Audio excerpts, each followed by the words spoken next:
Bonjour, c'est moi la sœur Corinne. Je vous salue dans le nom puissant de Yehoshua Hamashiach. Je reviens aujourd'hui parmi vous parce que j'ai un message que le Seigneur m'a donné concernant le Saint-Esprit. Donc aujourd'hui, on va parler du Saint-Esprit. Et voilà, le Saint-Esprit est venu me parler il y a quelques jours en me faisant connaître quelles sont les choses qui attirent le Saint-Esprit. Donc voilà, aujourd'hui on va parler des choses qui attirent le Saint-Esprit. Voilà. Donc avant de rentrer dans le message, je veux faire quand même une adoration parce que c'est très important d'adorer notre Dieu avant de quelconque exhortation ou prédication. Voilà. Père éternel, je t'adore, je te donne ma vie, je t'aime tant. Saint-Esprit, je t'adore, je te donne ma vie, je t'aime tant. Esprit de Dieu, je t'adore,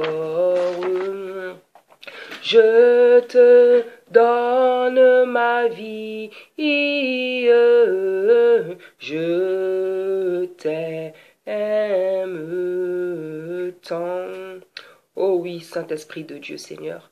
C'est vrai que je t'aime tant, mon Dieu, mon roi. C'est vrai que je t'aime tant, Saint-Esprit de Dieu, Seigneur. Et que je t'ai donné ma vie, Seigneur. Et que je t'ai donné ma vie, Seigneur. Et que je t'ai donné la vie de mes enfants, de mon époux, Saint-Père. Je t'ai donné ma vie, Saint-Père, Papa. Oh oui, je t'aime tant, Seigneur. Oh oui, je t'adore. Oh oui, je t'élève. Oh oui, je te bénis, Saint-Père. Oh oui, je glorifie ton Saint-Nom, Seigneur, Papa, parce que tu es Dieu, Seigneur. Je te dis merci. Merci encore, Saint-Père, Seigneur. Toi, aujourd'hui, qui m'as encore accordé le souffle de vie, Seigneur, et la santé, Seigneur, afin que je puisse venir parler de ta part, Seigneur. C'est pour ça que je te dis merci, Saint-Père. Je te manifeste ma gratitude, mon Dieu, mon roi. Je te manifeste ma reconnaissance, Saint-Père, parce que tu es bon, parce que tu es doux, parce que tu es merveilleux, parce que tu es fidèle, parce que tu es merveilleux, Saint-Père. Je te dis merci, mon Dieu, mon roi. Merci de tout cœur, Saint-Esprit de Dieu, Seigneur, Papa. Je me recouvre de ton sang, Seigneur. Je recouvre cette salle de ton sang. Je recouvre nos vies de ton sang. Je recouvre tes enfants de ton sang, Seigneur, afin que ton sang, Seigneur, nous lave, Seigneur. Ton sang nous purifie, Seigneur. Ton sang nous sanctifie, mon Dieu, mon roi. Et que ton sang, Seigneur, nous rende invisibles, Seigneur, devant les attaques de nuit, Seigneur, Papa.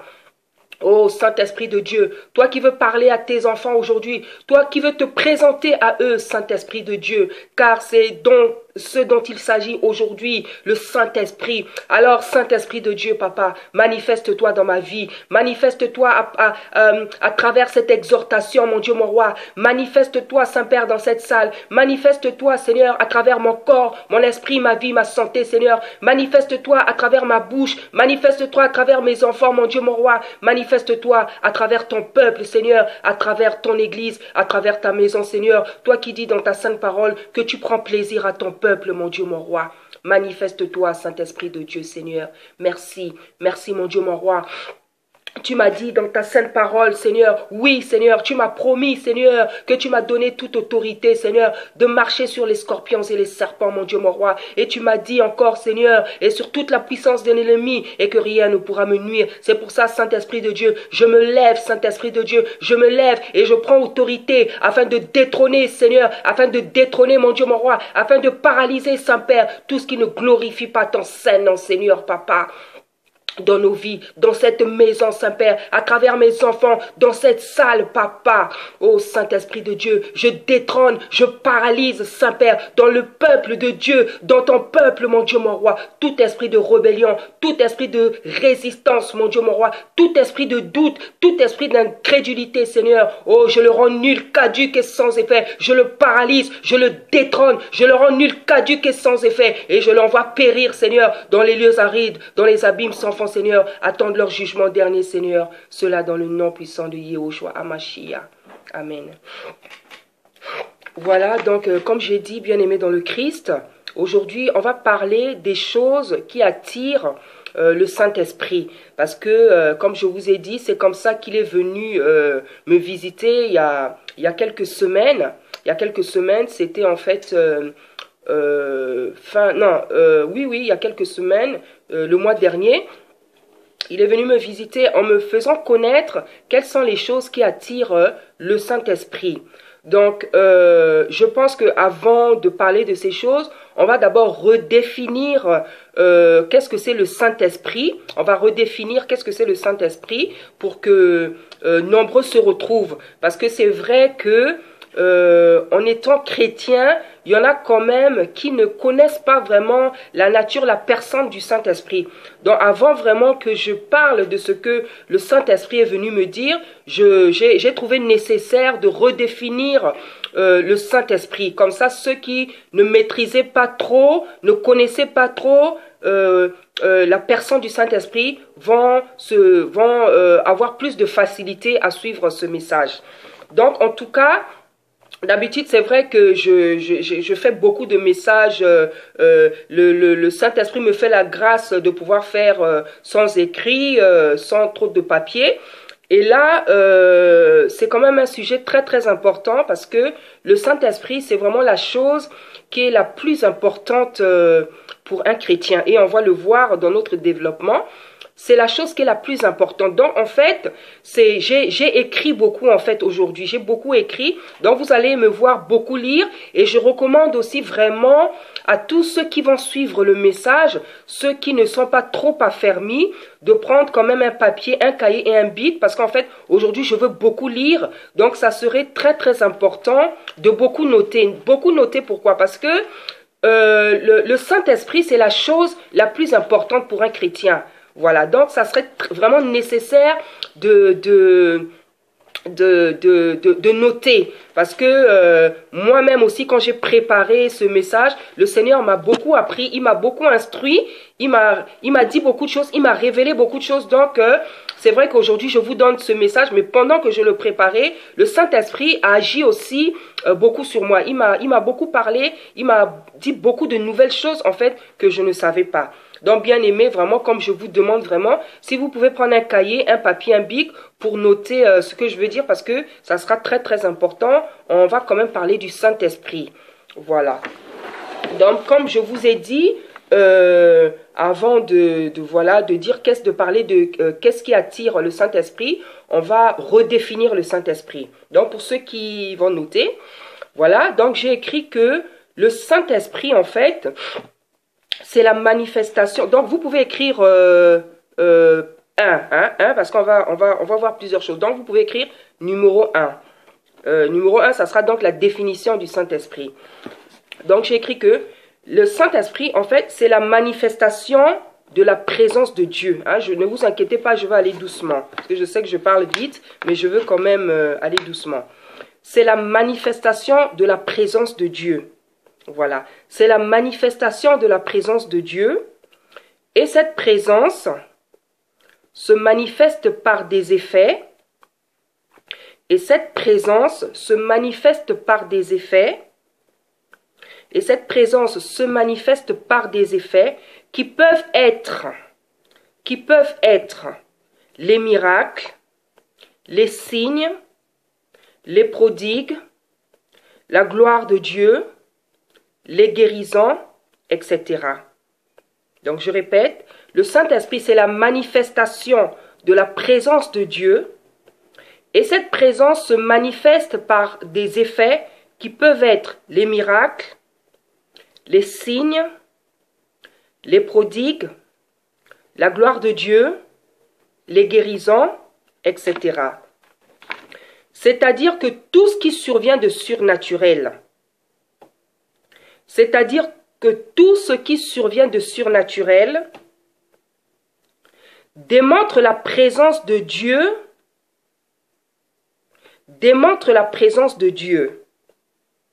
Et c'est le Saint-Esprit qui fait tout ça. Donc je reprends. C'est-à-dire que tout ce qui survient de surnaturel démontre la présence de Dieu Et c'est le Saint-Esprit qui fait tout ça. C'est le Saint-Esprit, voilà, qui démontre, qui manifeste, qui démontre la présence de Dieu. Parce qu'on vient de citer un peu plus haut. Donc, on peut donc dire que le Saint-Esprit, c'est la présence invisible du Dieu vivant. On peut donc dire que le Saint-Esprit, c'est la présence et la manifestation invisible du Dieu vivant. Voilà, donc je vais reprendre toute la définition pour ceux qui n'ont pas eu l'occasion de tout noter. Donc là, c'est petit 1, donc on est dans la définition du Saint-Esprit. Donc on dit que le Saint-Esprit, c'est la manifestation de la présence de Dieu, et cette présence se manifeste par des effets qui peuvent être les miracles, les signes, les prodigues, la gloire de Dieu, les guérisons, etc. C'est-à-dire que tout ce qui survient de surnaturel démontre la présence de Dieu, et c'est le Saint-Esprit qui fait tout ça. On peut donc dire que le Saint-Esprit, c'est la présence et la manifestation invisible de Dieu. Voilà. Donc, j'ai choisi un verset dans Actes pour appuyer ce qu'on dit. Donc, vous allez prendre Actes. Donc, on va lire donc c'est les Actes des Apôtres. Donc, on est dans le verset 5. On va prendre le chapitre 5. Et en fait, ce chapitre va nous démontrer qu'est-ce que c'est vraiment le Saint-Esprit. On va voir en fait ici dans ce chapitre la manifestation du Saint-Esprit. Donc, je lis la parole au nom puissant de Yahushua.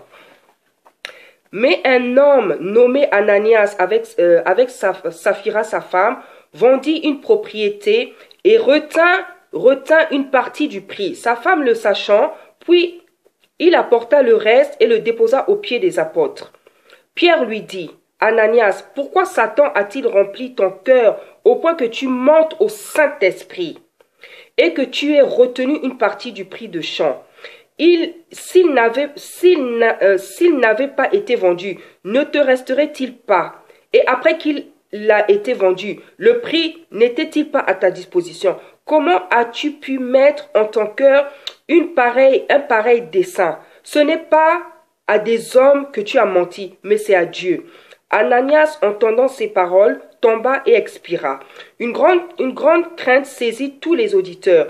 Les jeunes gens s'étaient levés, l'enveloppèrent, l'emportèrent et l'ensevelirent. Environ 3 heures plus tard, sa femme entra sans savoir ce qui était arrivé. Pierre lui adressa la parole.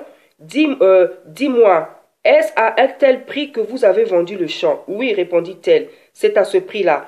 Alors Pierre lui dit, comment vous êtes-vous accordé pour tenter l'Esprit du Seigneur? Voici ceux qui ont enseveli ton mari sont à la porte, ils t'emporteront. Au même instant, elle tomba au pied de la porte et expira. Les jeunes gens étant entrés la trouvèrent morte, ils l'emportèrent et l'ensevelirent auprès de son mari. Une grande crainte s'empara de toute l'assemblée et de tous ceux qui apprirent ces choses. Amen. Donc ici, bien aimé dans le Christ, on voit la manifestation, comme j'ai dit dans la définition. Ici, dans ce chapitre, on voit la manifestation, la présence et la manifestation du Saint-Esprit. Comment cette manifestation s'est opérée? Comment cette présence? Mais en fait, quand Saphira et son mari sont arrivés, et quand Pierre a commencé à leur parler, on n'a pas vu Dieu. On n'a pas vu Dieu. C'est Pierre qu'on a vu. Parce que la Bible nous dit que Dieu, on ne peut pas le voir. Donc, c'est Pierre qui a parlé à Ananias et à Saphira. On n'a pas vu Dieu. Donc, mais comment Pierre a pu-t-il savoir? Comment Pierre a-t-il pu savoir que Ananias et Saphira avaient commis cet acte-là? Mais en fait, c'est le Saint-Esprit qui a parlé à Pierre. C'est le Saint-Esprit qui a parlé à Pierre. C'est le Saint-Esprit qui s'est manifesté à Pierre pour lui faire savoir ce que Saphira et Ananias avaient fait. Parce que quand ils avaient fait ça, Pierre n'était pas là. Ni Pierre, ni les auditeurs, ni les jeunes gens qui les avaient ensevelis. Donc en fait, c'est le Saint-Esprit. C'est le Saint-Esprit qui a parlé à Pierre, lui faisant savoir l'acte que Ananias et Saphira avaient créé. Donc ici, comme j'ai dit dans la définition, on voit l'effet du Saint-Esprit, on voit la manifestation du Saint-Esprit, on voit la présence du Saint-Esprit. Donc comme j'ai dit, le Saint-Esprit c'est la manifestation, c'est la présence de Dieu. Parce que Dieu, on ne peut pas le voir. Donc Dieu, en fait, il va se manifester, il se manifeste à travers le Saint-Esprit, avec des effets donc qui peuvent être les miracles, une parole de connaissance, voilà. Donc le Saint-Esprit se manifeste à travers ces gens et à travers les hommes, évidemment, pour parler. Donc ici, bien aimé, on voit comment le Saint-Esprit, comment Dieu se manifeste à travers le Saint-Esprit pour démontrer sa présence, pour démontrer qu'il est Dieu, il voit tout, il peut révéler les choses cachées, parce que Saphira et Ananias, quand ils faisaient ça, ils ne se doutaient même pas que Dieu pouvait parler à quelqu'un, parce que s'ils savaient que Dieu pouvait parler à quelqu'un, ils ne l'auraient pas fait. Donc ça montre que ils pensaient que Dieu n'est pas assez puissant pour pouvoir parler aux autres personnes. Donc le Saint-Esprit, Dieu leur a montré le contraire à travers justement la manifestation du Saint-Esprit pour pouvoir montrer que il sait tout, il voit tout et qu'il se manifeste à tout moment. Voilà. Donc bien aimé, ayant défini qu'est-ce que c'est le Saint-Esprit, maintenant on va écrire petit 2 pour dire comment le Saint-Esprit se reçoit. Donc j'ai écrit le Saint-Esprit se reçoit en acceptant et recevant Yehoshua, donc Jésus-Christ comme nombreux l'appellent encore aujourd'hui. Le Saint-Esprit se reçoit en acceptant et en recevant Yehoshua, Hamashiach, comme Sauveur et Seigneur. Voilà, donc je répète, le Saint-Esprit, donc petit 2 c'est comment se reçoit-il? Ça c'est le titre du petit 2. Comment se reçoit-il donc le Saint-Esprit? Donc j'ai écrit, le Saint-Esprit se reçoit en acceptant et en recevant Yehoshua comme Sauveur et Seigneur. Voilà, le Saint-Esprit se reçoit en acceptant et en recevant Yehoshua comme Sauveur et Seigneur. Et bien aimé dans le Christ, on va aller dans Matthieu 28. On va aller dans Matthieu 28 pour appuyer encore une fois ce que nous disons, parce que nous sommes des chrétiens, nous travaillons avec la Bible, et c'est vrai qu'à chaque fois que nous disons quelque chose, il faut que nous l'appuyions par un verset biblique. Donc je vous invite à aller dans Matthieu 28 et on va lire le verset 19. Voilà, donc le verset 19 nous dit « Allez, faites de toutes les nations des disciples, les baptisant au nom du Père, du Fils et du Saint-Esprit. » Voilà, donc ce verset nous dit « Allez, faites de toutes les nations des disciples, les baptisant au nom du Père, du Fils et du Saint-Esprit. » Voilà, donc ici, Dieu, Yehoshua, parce qu'en fait c'est le Christ qui parlait aux disciples. Il disait que la dernière recommandation qu'il leur avait donnée vraiment, quelques temps avant sa montée au ciel, avant sa mort, il disait que les disciples, que les apôtres fassent, que tous les chrétiens en fait, qu'on fasse en fait de toutes les nations, de tous les hommes, des disciples, donc des gens qui vont suivre Christ, qui vont suivre la parole de Dieu, en les baptisant au nom du Père, du Fils et du Saint-Esprit. Donc quand on reçoit Yehoshua Hamashiach comme Sauveur et Seigneur, on est baptisé au nom du Père, du Fils et du Saint-Esprit. Donc voilà, donc le Saint-Esprit, on le reçoit en devenant disciple du Christ. Voilà, puisque quand on est disciple du Christ, on est baptisé au nom du Père, du Fils et du Saint-Esprit. Donc voilà comment on reçoit le Saint-Esprit. Voilà, donc ça c'est comment se reçoit-il. Donc je voudrais aussi préciser quelque chose quand même avant de passer au petit 3. Je voudrais préciser, et vous pouvez toujours noter. En fait, je vais expliquer que le Saint-Esprit, c'est quelque chose qui se préserve et qui se cultive. C'est-à-dire, c'est pas parce qu'on reçoit le Saint-Esprit qu'on ne doit plus rien faire. Non, le Saint-Esprit, c'est la présence de Dieu en nous.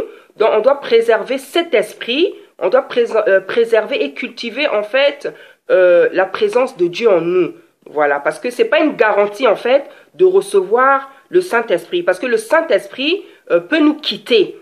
Et en lisant justement, on va découvrir comment le Saint-Esprit peut partir. Donc j'ai écrit pour ceux qui prennent des notes. Voilà. Mais il faut aussi savoir que le Saint-Esprit en nous se cultive et se préserve. Voilà. Mais il faut aussi savoir que le Saint-Esprit en nous se cultive et se préserve. Voilà, je répète encore. Mais il faut aussi savoir que le Saint-Esprit en nous se cultive et se préserve. Voilà. Comment? Donc, si malgré que tu aies reçu le Seigneur comme Sauveur et Seigneur, voilà. Donc, vous pouvez écrire, hein, vous pouvez même écrire les phrases à votre manière pour aller plus vite. Donc, moi, je dis, et vous pourrez écrire à votre manière pour aller plus vite. Donc, si le fait que tu aies reçu le Seigneur comme Seigneur et Sauveur, si tu es tout le temps dans le péché, le Saint-Esprit te quitte petit à petit. Si tu es tout le temps dans le péché, hein, donc si malgré que tu aies reçu le Seigneur comme Sauveur et Seigneur, si tu es tout le temps dans le péché, le Saint-Esprit te quitte petit à petit. Car le Saint-Esprit est une personne, c'est Dieu lui-même. Car le Saint-Esprit est une personne et c'est Dieu lui-même. Car le Saint-Esprit est une personne et c'est Dieu lui-même. Ce Dieu qui détourne son visage, ce Dieu qui détourne son visage, ce Dieu qui détourne son visage à chaque fois qu'il voit un péché. Ce Dieu qui détourne son visage à chaque fois qu'il voit un péché. Car la Bible nous dit qu'il ne supporte pas le péché. Car la Bible nous dit qu'il ne supporte pas le péché. Car la Bible nous dit qu'il ne supporte pas le péché. Au point qu'il a même détourné le visage à l'égard de son fils à la croix de Golgotha, parce qu'il avait porté le péché pour nous sauver. Voilà. Donc vous pouvez écrire, au point qu'il a même détourné le visage. Il a détourné le visage à l'égard de son fils à la croix de Golgotha, parce qu'il était devenu péché pour nous sauver. Voilà. Hein, donc je vais répéter. Hein, car la Bible dit qu'il ne supporte pas le péché, au point qu'il a même détourné le visage à l'égard de son fils, qui était devenu péché pour nous sauver à la croix de Golgotha. Voilà. Voilà. Donc ça c'est la petite parenthèse que je voulais ouvrir pour dire que c'est pas parce que recevoir le Saint-Esprit, c'est pas une garantie. C'est pas parce qu'on a reçu le Saint-Esprit qu'on doit rester comme ça, qu'on doit vivre la vie qu'on veut, qu'on doit se comporter comme on veut. Voilà, c'était pour dire ça. Le Saint-Esprit, c'est la présence de Dieu en nous. Donc, il faut préserver, il faut cultiver cette présence, parce que le Saint-Esprit, c'est la présence de Dieu en nous-mêmes. Donc, on peut pas vivre n'importe comment. On ne peut pas s'habiller n'importe comment, on ne peut pas parler n'importe comment, on ne peut pas se comporter n'importe comment si on veut que le Saint-Esprit reste en nous. Voilà. Et David dans les psaumes, il avait fait une prière quand il avait péché, il avait dit au Seigneur, il avait dit, ne m'enlève pas ton Saint-Esprit. Voilà, c'était un grand roi, le roi d'Israël, et il avait dit au Seigneur, ne m'enlève pas ton Saint-Esprit. Et il avait dit ça, c'est par rapport au péché qu'il avait commis, et il disait ça parce qu'il savait que le Saint-Esprit pouvait partir. Comme lui, il avait péché, il avait peur de perdre donc l'Esprit de Dieu. Donc dans les psaumes, il dit, ne m'enlève pas ton Saint-Esprit. Voilà, donc David qui était un grand roi, quelqu'un que Dieu aimait beaucoup, quelqu'un à qui Dieu avait fait grâce, mais il a dit avec toute humilité, il a dit, ne m'enlève pas ton Saint-Esprit, parce qu'il savait en fait à quel point le Saint-Esprit était important. Il savait que sans le Saint-Esprit, il n'était rien du tout, parce que c'est le Saint-Esprit qui fait tout en nous, c'est le Saint-Esprit qui nous donne la force, qui nous rend des héros, qui produit les miracles en nous, c'est le Saint-Esprit en nous qui fait toutes ces choses. Donc David était conscient de la présence du Saint-Esprit en lui. Voilà, donc on va aller on va écrire petit 3, et on va dire, quelle est l'importance du Saint-Esprit? Donc le titre de petit 3, c'est « Quelle est l'importance du Saint-Esprit ?» Voilà, ça c'est petit 3. Voilà, donc voilà pour ceux qui écrivent. Donc voilà ce que j'ai dit. Je dis, l'importance, son importance, c'est que c'est lui qui est venu remplacer Yehoshua. Voilà, Jésus. Son importance, c'est que c'est lui qui est venu remplacer Yehoshua sur la terre. Son importance, c'est que c'est lui qui est venu remplacer Yehoshua sur la terre. Son importance, c'est que c'est lui qui est venu remplacer Yehoshua sur la terre. Parce que quand Yehoshua était là sur la terre, quand Yehoshua était sur la terre, c'est lui qui apprenait, qui apprenait et qui enseignait, qui conduisait les apôtres et les disciples. Hein? Donc vous pouvez écrire, parce que quand Yehoshua était sur la terre, c'est lui qui enseignait, qui apprenait des choses, qui conduisait les apôtres et les disciples. Voilà. Quand Yehoshua était sur la terre, c'est lui qui apprenait, qui conduisait et qui enseignait des choses aux apôtres et aux disciples. Voilà. Lorsqu'il est monté au ciel, lorsque Yehoshua est monté au ciel, ils sont restés tout seuls. Ils sont restés tout seuls. Lorsque Yehoshua est monté au ciel, ils sont restés tout seuls. Et le Seigneur leur avait dit, il vous est avantageux que je m'en aille. Parce que si je ne m'en vais pas, vous n'allez pas recevoir le Saint-Esprit. Voilà. Le Seigneur leur a dit, il est avantageux que je m'en aille. Car si je ne m'en vais pas, vous n'allez pas recevoir le Saint-Esprit.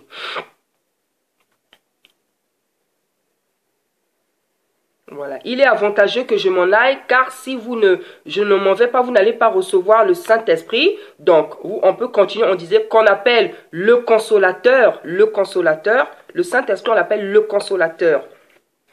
Le consolateur. Voilà. Parce que déjà, il nous console de l'absence physique du Christ. Parce que quand le Christ est remonté au ciel, les apôtres, ils étaient quand même tristes. Hein, ils étaient quand même tristes et ne voyaient plus cette personne qui est restée 3 ans avec eux. Hein, donc du jour au lendemain, comme ça, il est monté au ciel. Donc ça les a attristés.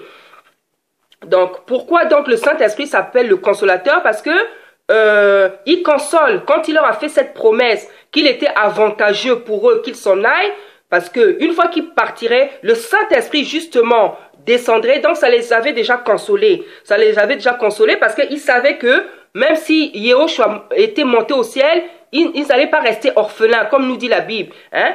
Par son esprit, il serait toujours avec eux, jusqu'à la fin du monde, comme il leur avait promis. Donc on l'appelle le consolateur parce que déjà, cette parole les avait consolés. Et on voit comment Dieu, le Saint-Esprit, console les hommes. On voit comment Dieu nous console quand on est triste, quand on est abattu, quand on n'a plus de force. Dans différentes situations, on voit comment le Saint-Esprit nous console. Voilà. Et on peut continuer en disant, mais quand Yehoshua leur disait ça, ils ne comprenaient pas trop. Mais quand Yehoshua leur disait tout ça, ils ne comprenaient pas trop. Mais quand Yehoshua leur disait ça, ils ne comprenaient pas trop. Ils ont compris seulement le jour que le Saint-Esprit est descendu sur eux. Ils ont compris seulement le jour que le Saint-Esprit est descendu sur eux. Ils ont compris seulement le jour que le Saint-Esprit est descendu sur eux. Voilà. Donc, on va aller dans Acte 2 pour voir... donc, on repart dans Acte.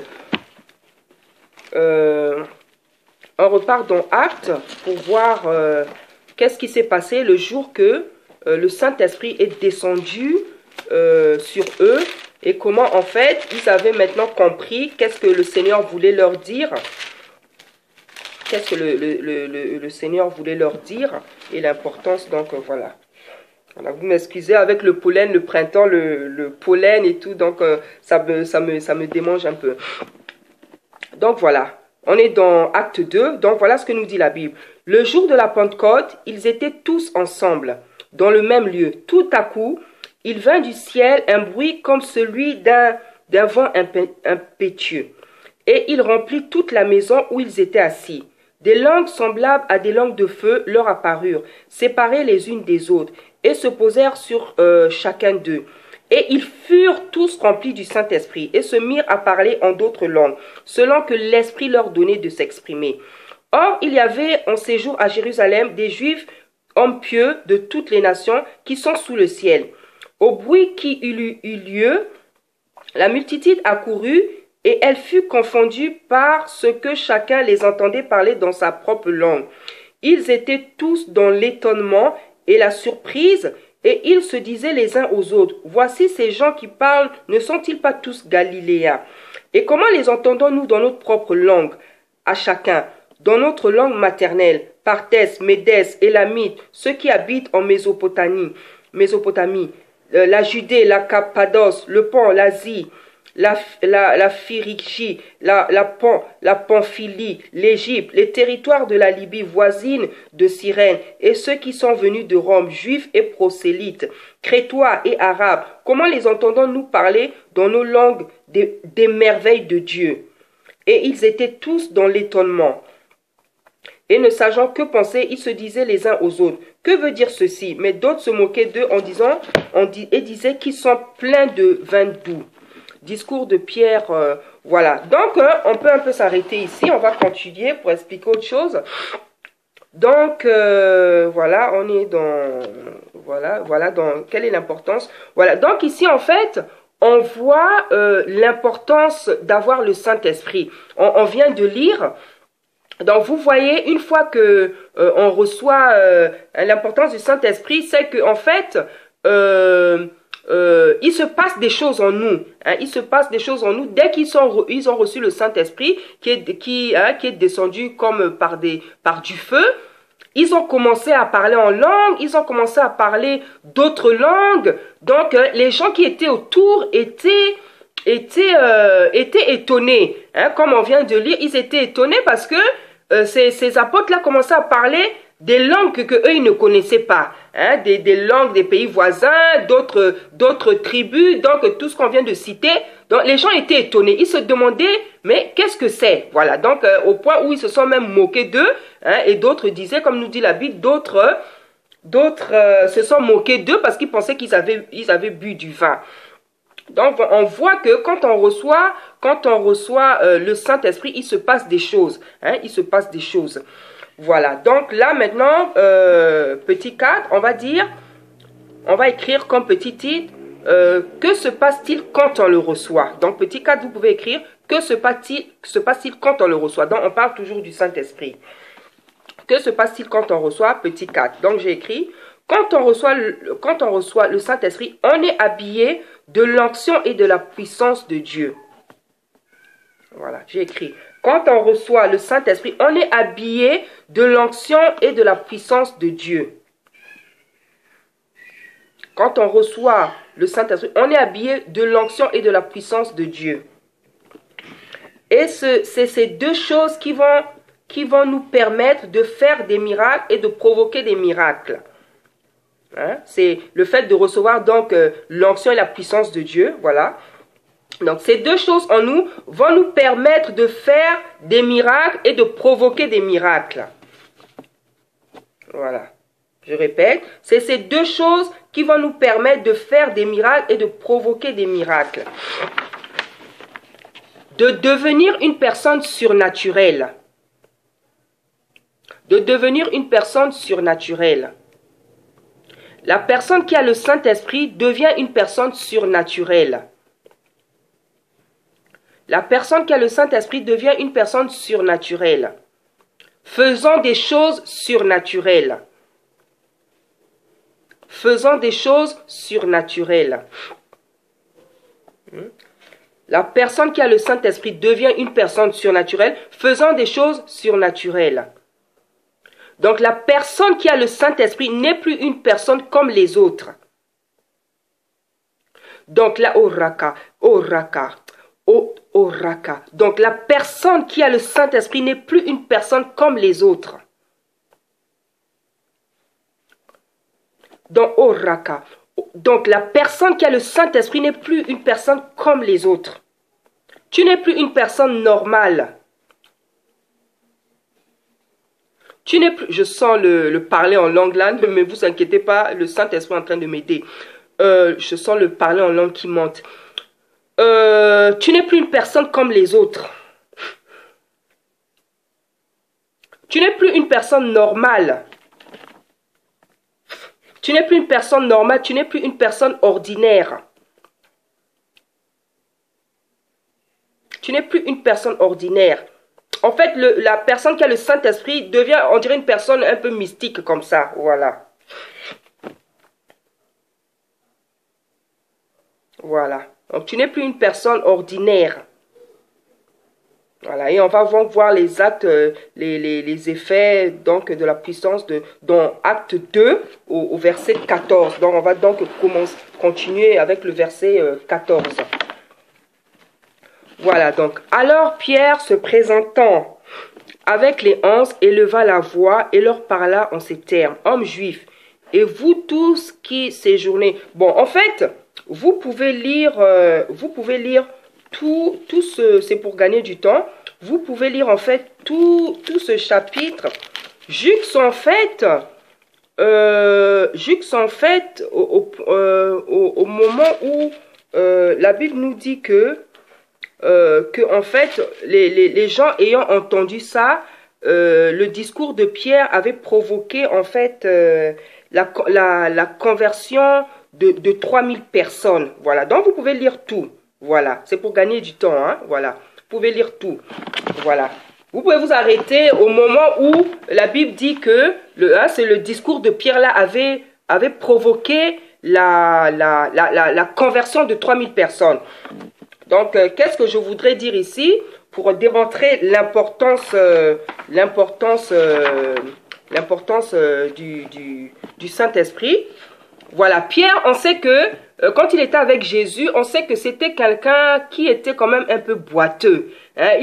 C'est quelqu'un qui commettait quand même certaines gaffes. Hein? Il n'était pas encore très très fort, même quand le Christ était là.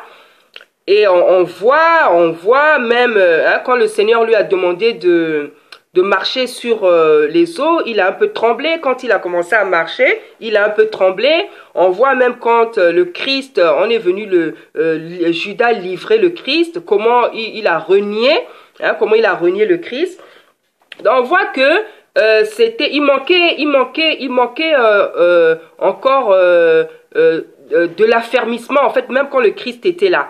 Et maintenant, dans Acte 2, on voit que Pierre est devenu une autre personne. Pierre devient une autre personne. Pierre devient une personne remplie. Comme il est rempli du Saint-Esprit, donc on voit que Pierre devient une personne courageuse. Hein? Pierre devient une personne courageuse. Il n'a pas eu peur vraiment de faire un discours, de parler. Donc on voit que dans Acte 2, Pierre devient une autre personne.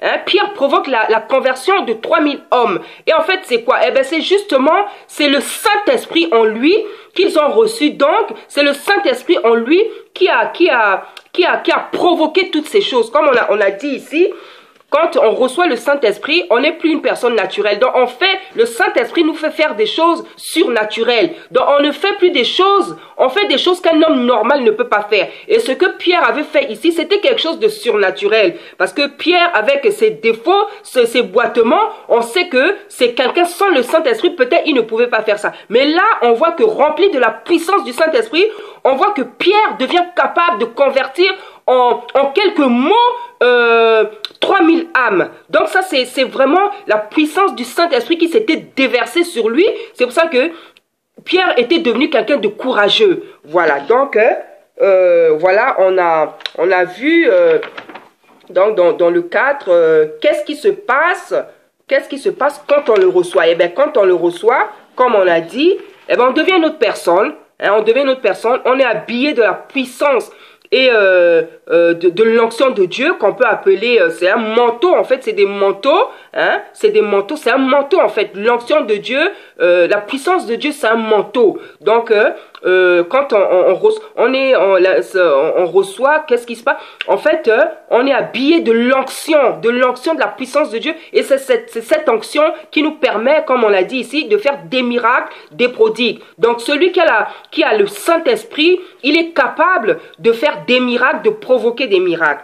Voilà, donc ça c'était le 4. Donc toutes ces choses, c'était pour définir qu'est-ce que c'est le Saint-Esprit, quelle est son importance, comment on le reçoit, qu'est-ce qui se passe quand on le reçoit. Donc, on a parlé d'abord du Saint-Esprit avant vraiment de rentrer dans le message. Parce que le message, le titre du message aujourd'hui, c'est qu'est-ce qui attire le Saint-Esprit. Voilà, donc vous pouvez écrire vraiment comme grand titre qu'est-ce qui attire le Saint-Esprit. Parce que c'est ça dont le Seigneur est venu me parler il y a quelque temps. Donc en fait, comme grand titre, ferme la porte Samuel, comme grand titre, vous pouvez écrire qu'est-ce qui attire le Saint-Esprit.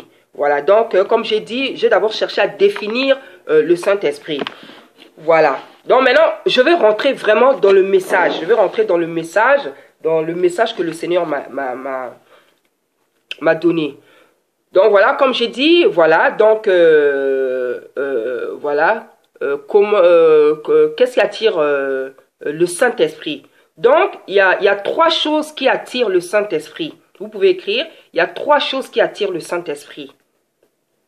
Voilà, il y a 3 choses qui attirent le Saint-Esprit.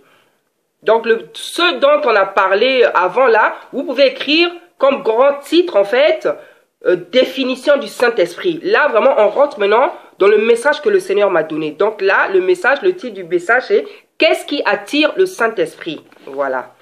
Alors, je suis vraiment désolé que vous me voyez faire, c'est vraiment, ça me démange, mais on y arrivera par la grâce du Seigneur.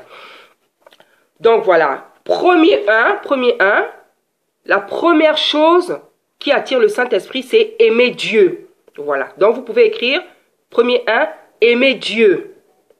Donc ça sera les sous-titres et on va les développer, vous inquiétez pas. Donc la première chose qui attire vous écrivez premier 1, aimer Dieu.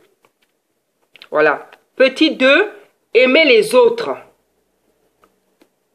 Petit 2, aimer les autres. Petit 3, s'aimer soi-même.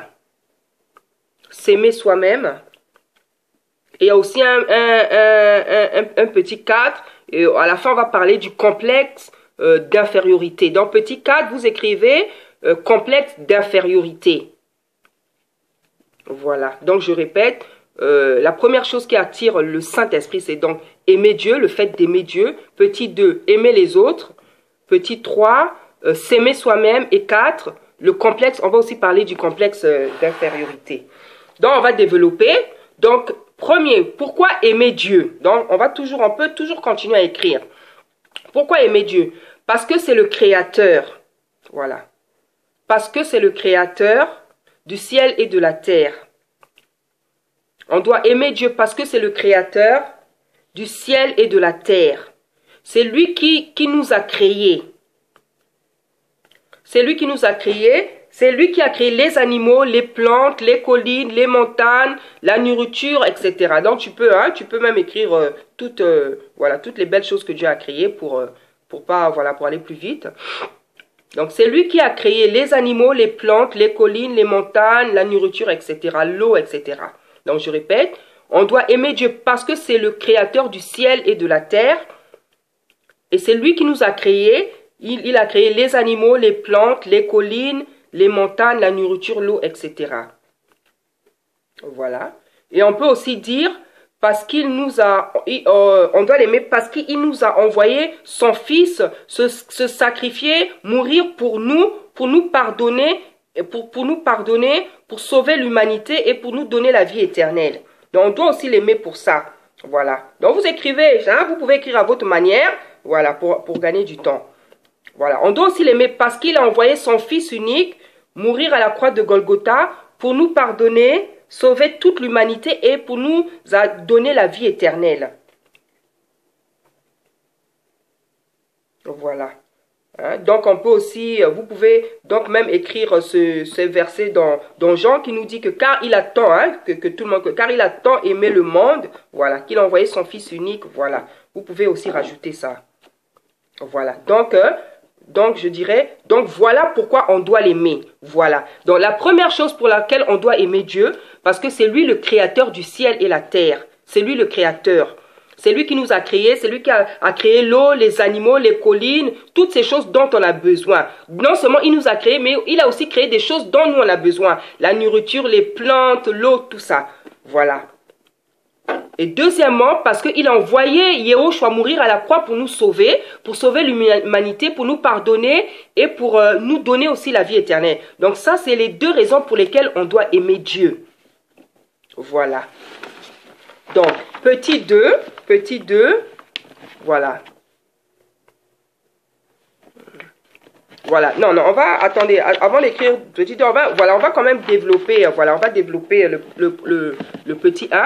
Donc, je dirais que c'est l'amour qui attire le Saint-Esprit, voilà. C'est l'amour qui attire le Saint-Esprit. Voilà. C'est l'amour qui attire le Saint-Esprit. Parce que le Saint-Esprit, c'est Dieu lui-même. Parce que le Saint-Esprit, c'est Dieu lui-même. Et comme Dieu est amour, il est donc attiré par ce qui va refléter sa nature. Et comme Dieu est amour, il est donc attiré par ce qui va refléter sa nature, qui est l'amour. Bon, c'est vrai que ça fait un peu, voilà, ça fait un peu beaucoup de répétitions. Voilà. Donc, les gens qui ont beaucoup d'amour en eux, les gens qui ont beaucoup d'amour en eux, les gens qui sont remplis d'amour, font plaisir au Saint-Esprit. Les gens qui sont remplis d'amour, qui ont beaucoup d'amour en eux, font plaisir au Saint-Esprit. Ils leur sont agréables. Ils leur sont agréables. Hein? Les gens qui ont beaucoup d'amour, ils sont agréables au Saint-Esprit. Car ils reflètent la nature de Dieu. Car ils reflètent la nature de Dieu. Hein, ça veut dire quoi? Ça veut dire que, voilà, une personne qui a beaucoup d'amour, qui est remplie d'amour, il y a des gens comme ça qui sont remplis d'amour, c'est des gens qui font beaucoup plaisir à Dieu. Pourquoi? Parce qu'ils reflètent la nature de Dieu qui est l'amour. Dieu est amour. Et le Saint-Esprit, Dieu, quand il voit une personne qui a beaucoup d'amour, ça lui fait plaisir. Hein, ça lui fait plaisir. Ça lui fait plaisir parce que la personne est en train de refléter sa nature à lui-même. On nous parle même dans les évangiles d'une femme, quand les disciples, les apôtres étaient autour de Jésus, quand les disciples se sont avancés pour poser beaucoup de questions, il y avait une femme qui était là, dont le Seigneur a dit, cette femme est pardonnée car elle a beaucoup aimé.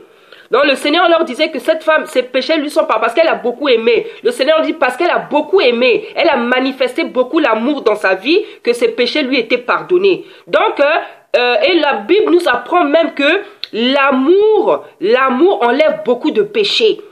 Hein? L'amour enlève beaucoup de péchés. Donc l'amour, c'est quelque chose qui est vraiment bien. Parce que ça enlève, je ne dis pas que ça enlève tous les péchés, mais la Bible elle-même nous dit que ça enlève beaucoup de péchés. Donc, les gens qui ont beaucoup d'amour, c'est une grande bénédiction en fait, c'est une grande bénédiction. Parce que premièrement, vous reflétez la nature du Christ et deuxièmement, vous avez la chance que certains de vos péchés soient ôtés. L'amour enlève beaucoup de péchés. Voilà, l'amour enlève beaucoup de péchés. Voilà, donc dans les actes, dans les livres de Paul, on nous dit que l'amour est le lien de perfection. Donc c'est la chose la plus importante. C'est-à-dire, c'est la chose les qualités les plus importantes. Et on va aller dans Corinthiens, dans 1 Corinthiens 13, pour appuyer ce qu'on est en train de dire. Pour appuyer comment l'amour est très important. Donc 1 Corinthiens 13, voilà, merci Seigneur. Voilà, donc on est dans 1 Corinthiens 13, verset 13 aussi. Donc ici on nous dit, maintenant, donc ces trois choses demeurent, la foi, l'espérance, l'amour. Mais la plus grande de ces choses, c'est l'amour. Donc je répète, on est dans 1 Corinthiens 13, verset 13. Maintenant, donc ces trois choses demeurent. La foi, l'espérance, l'amour, mais la plus grande chose, c'est l'amour. Donc ce verset ici nous démontre que la chose la plus importante, l'amour en fait, Dieu est amour. Et en fait, la plus grande qualité de Dieu, c'est l'amour. Hein? Le Christ, hein, Dieu a envoyé son Fils mourir à la croix de Golgotha pour sauver l'humanité, c'est par amour, c'est parce qu'il nous a aimés. Comme dit la Bible, il a tant aimé le monde. Donc Dieu Dieu est caractérisé par l'amour. Dieu est caractérisé par l'amour. Dieu est caractérisé par l'amour. Donc, c'est vraiment, on peut dire, c'est sa plus grande qualité. C'est sa plus grande qualité, c'est sa première qualité. Voilà. Donc, notre Dieu, c'est un Dieu d'amour. Donc, maintenant, on peut passer au petit 2. Dans petit 2, on va écrire comme sous-titre, s'aimer les uns les autres. Voilà, petit sous-titre, s'aimer les uns les autres. Voilà, s'aimer les uns les autres. Pourquoi s'aimer les uns les autres? Parce que lui-même nous a aimé le premier. Voilà. Pourquoi on doit... Parce que lui-même nous a aimé le premier. Il a donné sa vie pour nous. Il nous a aimé, il a donné sa vie pour nous. Voilà. Donc, comme il nous a aimé le premier, il a donné sa vie pour nous sans avoir demandé notre avis. Voilà, il n'a pas demandé notre avis quand il allait mourir à la croix. Donc, il nous a démontré l'amour à la croix de Golgotha. Il nous a démontré l'amour. Donc, nous aussi, on doit s'aimer. Nous aussi, on doit s'aimer les uns les autres. Puisque lui, il a montré l'amour pour tout le monde entier. La Bible dit que car il a tant aimé le monde, il a démontré son amour par sa mort. Il a montré au monde comment il nous a aimés pour tout le monde. Donc, nous aussi, on doit, ayant un exemple qui nous a montré par sa mort, qu'est-ce que c'est l'amour? Nous aussi, on doit nous aimer. Nous aussi, on doit nous aimer les uns les autres. Hein? Le Christ a voulu nous démontrer son amour, l'amour qu'il avait pour nous par sa mort. Mais nous, on doit même, il nous a pas demandé de mourir. Il nous demande de nous aimer par rapport à ce que lui, il a fait pour nous. Il nous a démontré son amour. Donc, nous aussi, on doit s'aimer les uns les autres, premièrement. Et on doit s'aimer parce qu'il nous a pas créés seuls sur la terre. Voilà. Il nous a pas créés seuls sur la terre. Donc, on doit s'aimer les uns les autres parce qu'il nous a pas créés seuls sur la terre. Voilà. On ne peut pas vivre... on ne peut pas vivre seul sur la terre. On a besoin les uns des autres. Voilà pourquoi aussi on doit s'aimer. Et on va aller dans 1 Corinthiens 12, verset 12, pour appuyer ce que je dis là. Donc, voilà. On n'est pas loin. Donc, voilà. On va lire 1 Corinthiens, voilà, 1 Corinthiens 12, verset 12. Donc, on nous parle, on parle de l'église qui est comparée à un corps. Pour démontrer qu'on n'est pas seul, voilà, on est un corps en fait. L'église est un corps, voilà. Et même les païens ne peuvent pas vivre les uns sans les autres. Car comme le corps est un et a plusieurs membres, et comme tous les membres du corps, malgré leur nombre, ne forment qu'un seul corps, ainsi en est-il du Christ. Nous avons tous en effet été baptisés dans un seul esprit pour former un seul corps, soit juifs, soit grecs, soit esclaves, soit libres, et nous avons été abreuvés d'un seul esprit.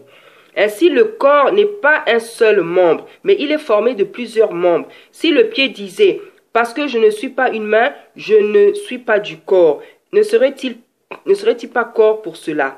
Et si l'oreille disait « Parce que je ne suis pas un œil, je ne suis pas du corps », ne serait-elle pas du corps pour cela? Si tout le corps était l'œil, où serait lui? S'il était tous ouïe, où serait l'odorat? Maintenant, Dieu a placé chacun des membres dans le corps comme il a voulu. Si tous étaient un seul membre, où serait le corps? Maintenant, donc, il y a plusieurs membres et un seul corps. L'œil ne peut pas dire à la main, je n'ai pas besoin de toi, ni la tête dire aux pieds, je n'ai pas besoin de vous, mais bien plutôt les membres du corps qui paraissent être les plus faibles sont nécessaires. Et ceux que nous estimons être les moins honorables du corps, nous les entourons d'un plus grand honneur. Ainsi, nos membres les moins décents reçoivent le plus d'honneur, tandis que ceux qui sont décents n'ont pas besoin. Dieu a disposé le corps de manière à donner plus d'honneur à ceux qui en manquaient. Voilà, donc on peut continuer. Vous pouvez vraiment continuer jusqu'au verset 27. Hein. Voilà, ce verset nous démontre comment on dépend les uns les autres. Hein. Le Seigneur prend comme exemple le corps du Christ qui est l'Église. Et en fait, dans ce verset, dans ce chapitre, le Saint-Esprit nous demande comment on dépend les uns les autres. Hein. Quelqu'un ne peut pas dire non, moi je n'ai pas besoin d'elle, moi je n'ai pas besoin de lui. Hein. Et la Bible nous dit même l'oreille. Est-ce que l'oreille peut dire au pied, moi je n'ai pas... Voilà. Donc, dans ce chapitre, le Saint-Esprit nous demande comment on dépend les uns des autres. Le Seigneur nous a créés nombreux sur la terre, dont on doit apprendre à s'aimer, à s'honorer,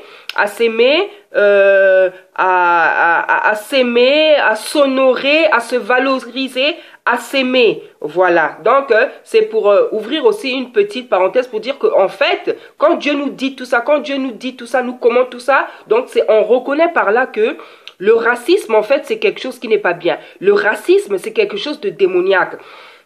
Parce qu'en fait, le racisme méprise l'autre. Celui qui est raciste méprise l'autre. Ça veut dire que le racisme, c'est quelque chose de démoniaque. Puisque le Saint-Esprit, Dieu nous commande de nous aimer. Voilà. Donc, ça veut dire que si on fait le contraire, on n'est pas dans la volonté du Seigneur. On n'est ni dans sa volonté, ni dans sa parole. Donc, celui qui n'aime pas les autres, il a un grand problème. Il a un grand problème. Parce que le Christ, le Créateur du ciel, Dieu lui-même a démontré son amour pour l'humanité en envoyant son Fils mourir à la croix de Golgotha.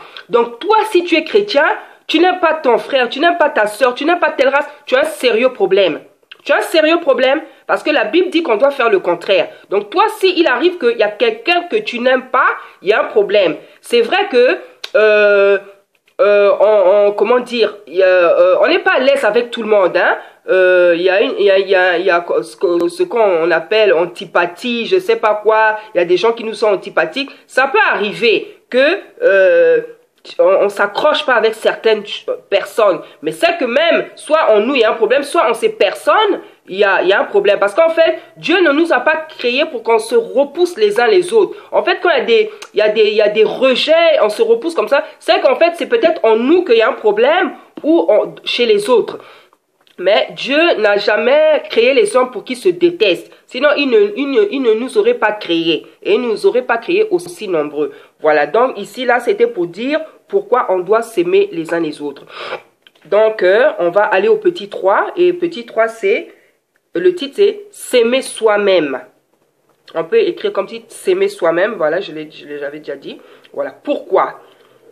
Parce que, voilà, on peut toujours écrire. Parce que quand on ne s'aime pas, on rejette Dieu.